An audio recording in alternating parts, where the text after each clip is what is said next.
You know what? I threatened to chop off my hair to get him back. Now I just look desperate and pathetic.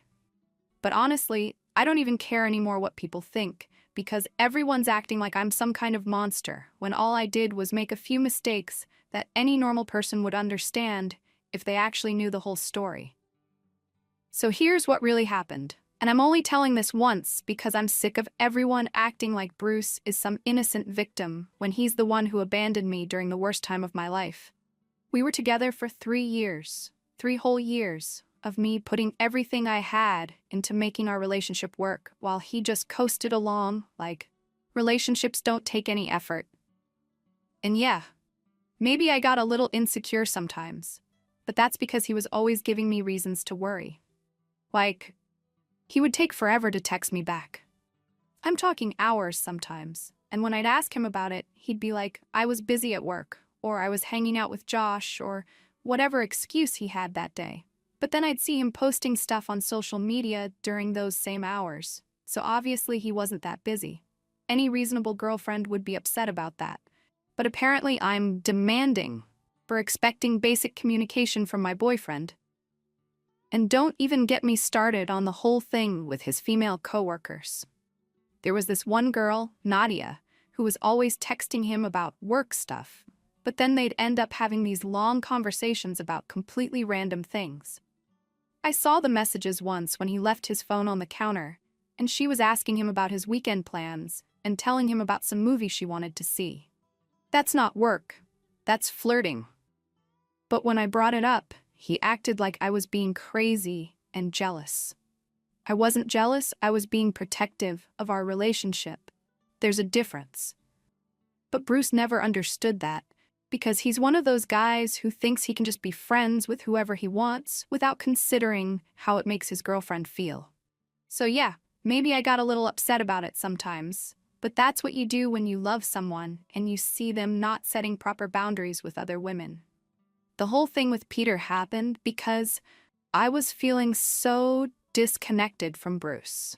He was always at work or hanging out with his friends, never wanting to spend quality time with me, never making me feel like I was actually important to him. And then Peter started messaging me on Facebook. Just casual stuff at first, asking how I was doing, and remembering little things about me that Bruce never seemed to notice. Peter actually listened when I talked. He remembered when I had a bad day at work. He asked about things that were important to me. He made me feel seen in a way that Bruce just wasn't doing anymore. And yeah, Peter is my ex, but that doesn't automatically make it wrong to talk to him. Bruce talks to his ex-coworkers all the time, so what's the difference? The first time I met up with Peter, it was completely innocent. I told Bruce I was going to yoga, which wasn't technically a lie because I had been planning to go to yoga. I just changed my mind and decided to get coffee with Peter instead. We just talked for like 2 hours about everything going on in our lives, and it felt so good to have someone actually care about what I was saying instead of just nodding along while thinking about something else. Bruce had been so distant lately, coming home from work and just sitting on the couch scrolling through his phone instead of asking me about my day or wanting to do anything together. I'd try to start conversations, and he'd give me these one-word answers like he couldn't be bothered. So when Peter was giving me all this attention and actually engaging with me like a human being, of course, it felt good. The second time I saw Peter, things got a little more intense. We were talking about how unhappy I was with Bruce, and Peter was being so understanding about everything. He said he could see how much I was hurting and that I deserved better than someone who took me for granted. And when he kissed me, it felt like the first time in months that someone actually wanted me. I know how that sounds, but people need to understand the context here. I wasn't getting any emotional support from Bruce. I was feeling completely neglected in my own relationship, and here was someone who was actually making an effort to connect with me. It's not like I planned for anything to happen, it just did because I was in such a vulnerable place. And yes, we ended up sleeping together, but it wasn't about the sex. It was about feeling wanted and appreciated, and like someone actually cared about making me happy. Bruce and I had barely been intimate in weeks, because he was always too tired or too stressed or had some other excuse. So when Peter was putting in all this effort to make me feel special, of course I responded to that. The third time was a few days later, and by then I was really confused about what I wanted. Part of me knew I should probably end things with Bruce if I was having feelings for someone else. But we'd been together for 3 years and had all these plans, and I didn't want to just throw that away. I thought maybe if Bruce started putting more effort into our relationship, things could go back to how they used to be. But Bruce wasn't changing anything.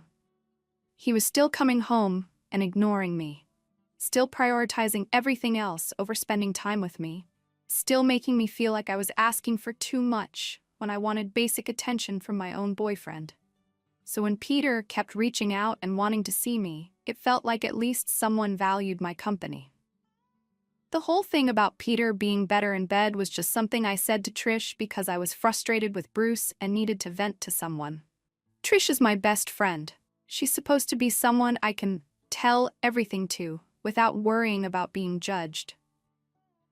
I was just being honest about how Peter was more attentive and actually cared about making sure I was happy. Unlike Bruce, who had gotten lazy and selfish about everything, including sex.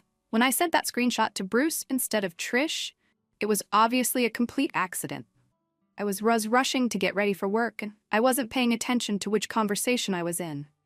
As soon as I realized what happened, I felt sick to my stomach because I knew how it would look without the proper context. I tried calling Bruce right away to explain everything, but he wouldn't answer his phone. I texted him like 20 times trying to get him to let me come home so we could talk about it like adults. But he was being completely unreasonable and refusing to even hear my side of the story. By the time I got home from work, all my stuff was packed up in boxes by the door, and he told me we were done. Just like that. 3 years together. And he couldn't even have a conversation with me about what was going on. He didn't want to hear about how neglected I'd been feeling, or how Peter was just filling a void that Bruce had created, or how sorry I was that things had gotten so complicated. He just decided unilaterally that our relationship was over without even trying to work through it. That's when I realized that Bruce had never really loved me the way I thought he did. Because if you truly love someone, you don't just throw them away the minute things get difficult. You fight for the relationship. You try to understand what went wrong. You give the person a chance to make things right. But Bruce was so quick to give up on us that it made me wonder if he'd been looking for an excuse to end things anyway. The next day, I went over to his apartment to try to have a real conversation about everything. I had barely slept the night before. I was crying so hard that my mascara was all over my face, and I was honestly having what felt like a panic attack because my whole life was falling apart. I tried to explain to Bruce that I was going through a really difficult time emotionally, and that what happened with Peter was me trying to cope with feeling so disconnected from him. But Bruce wouldn't even listen. He just kept saying we were done and that I needed to leave. He couldn't see that I was having a genuine trauma response to him abandoning me when I needed him most. Instead of showing any compassion or trying to understand what I was going through, he was being cold and cruel and acting like I was some kind of terrible person for making a mistake. I told him that what I did with Peter was wrong, but it was also a cry for help that he completely ignored. I was trying to get his attention, trying to make him realize that our relationship was in trouble and needed work. But instead of recognizing that, he was using it as an excuse to walk away from everything we'd built together.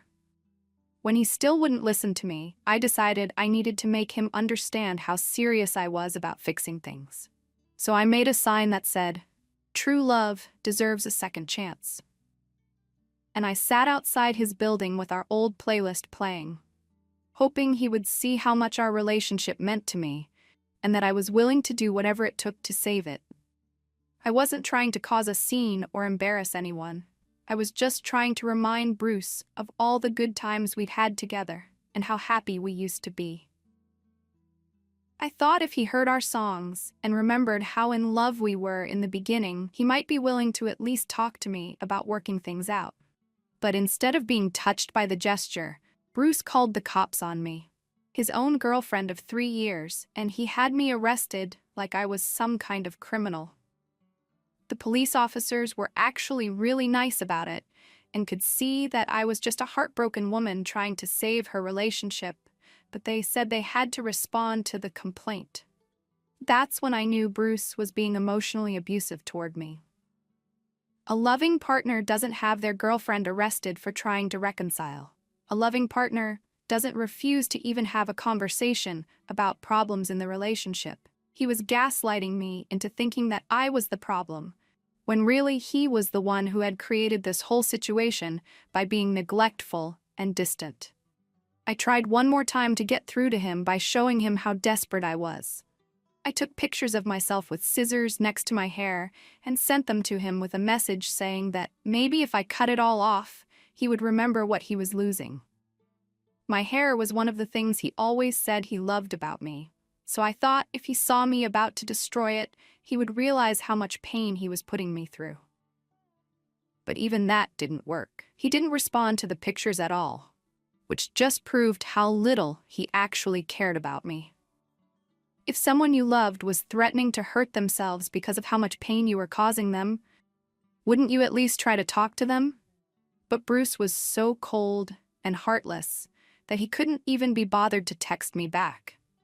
That's when I started telling our mutual friends what was really going on, because I needed people to understand that Bruce wasn't the innocent victim he was pretending to be. I explained to them how he had emotionally neglected me for months, how he had pushed me into the arms of another man by refusing to give me the attention and affection I needed, and how he was now abandoning me during a mental health crisis instead of trying to help me heal. I told them that what happened with Peter was essentially a test of Bruce's love for me. If he really cared about our relationship, he would have been willing to fight for it, instead of just giving up the minute things got challenging. The fact that he was so quick to walk away proved that he had never been as committed to me as I was to him. But instead of supporting me through this difficult time, most of our friends took Bruce's side. They couldn't see past the surface-level stuff to understand the deeper issues in our relationship that had led to this situation.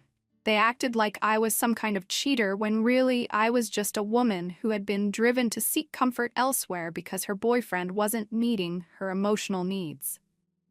Even my own family started telling me I should just let Bruce go and move on.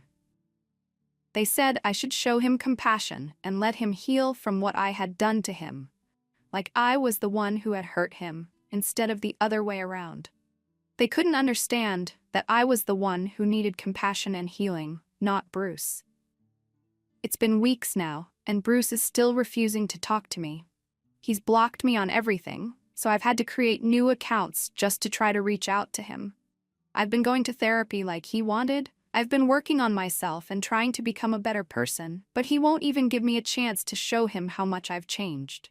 I keep messaging him trying to explain that I'm not the same person who made those mistakes. I've learned so much about myself and about what I need to do differently in relationships.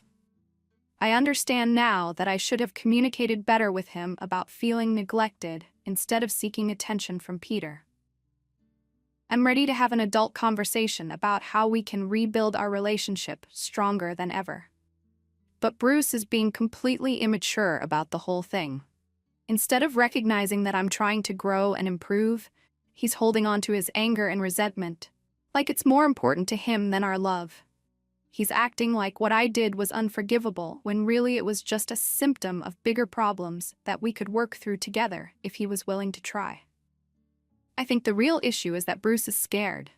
He's scared of being vulnerable again, scared of doing the work that relationships require, scared of admitting that he played a role in what happened between us. It's easier for him to make me the villain than to look at his own behavior and acknowledge how his emotional neglect contributed to this situation. But I know that deep down, he still loves me. You don't just stop loving someone after 3 years because of one mistake. He's probably missing me just as much as I'm missing him, but his pride won't let him admit it.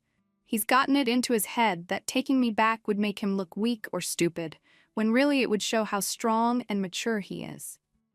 I keep hoping that eventually he'll come to his senses and realize what he's throwing away. We had something really special together, something that most people never find. And yes, we hit a rough patch, but that doesn't mean we should just give up on everything we built together. Relationships take work, and the couples who make it are the ones who are willing to fight through the difficult times instead of running away at the first sign of trouble.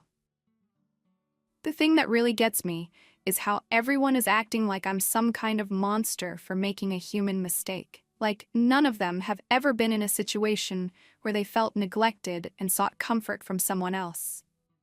Like none of them have ever done something they regretted when they were in emotional pain.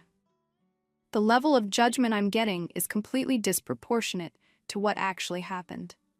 I wasn't having some long-term affair. I wasn't in love with Peter.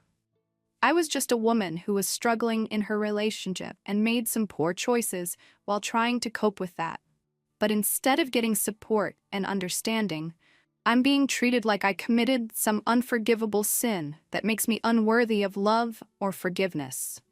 And now I'm sitting here with scissors in my hand, looking at my reflection and wondering if cutting off all my hair would somehow make this pain go away. Not because I'm trying to manipulate Bruce anymore, but because I just want to do something, anything, that might help me feel like I have some control over my life again. But even as I'm holding these scissors, I know it won't change anything. Bruce has made up his mind that I'm not worth fighting for. He's decided that his pride is more important than our relationship, that being right is more valuable than being happy. And maybe that tells me everything I need to know about who he really is as a person.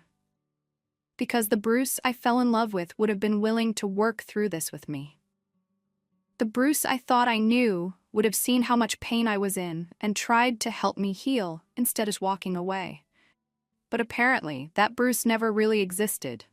Or maybe he just stopped existing somewhere along the way when he decided I wasn't worth the effort anymore. So fine. If Bruce wants to throw away 3 years over one mistake, that's his choice. If he wants to act like I'm some terrible person who doesn't deserve a second chance, he can live with that decision. But I'm done begging him to love me the way I deserve to be loved. I'm done trying to convince someone to fight for a relationship they've already given up on. I'm putting these scissors down, and I'm walking away from this whole situation with my head held high. Because I know who I am, and I know that I'm a good person who made some bad choices during a difficult time. I don't need Bruce's forgiveness to move on with my life, and I don't need his approval to know my own worth. Maybe someday he'll realize what he lost. Maybe someday he'll understand that what happened between us was fixable if he had just been willing to try. But by then it'll be too late, because I'll have found someone who actually appreciates me and doesn't run away the minute things get complicated. And when that day comes, when Bruce sees me happy with someone else who treats me the way I deserve to be treated, maybe then he'll understand what a huge mistake he made. Maybe then he'll realize that his pride cost him the best thing that ever happened to him. But it'll be too late by then, because I'll have moved on to someone who actually knows how to love me properly. Until then, I'm just going to focus on myself and my own healing. I'm going to continue therapy, continue working on becoming the best version of myself, and continue believing that everything happens for a reason. Maybe Bruce wasn't meant to be my forever person after all.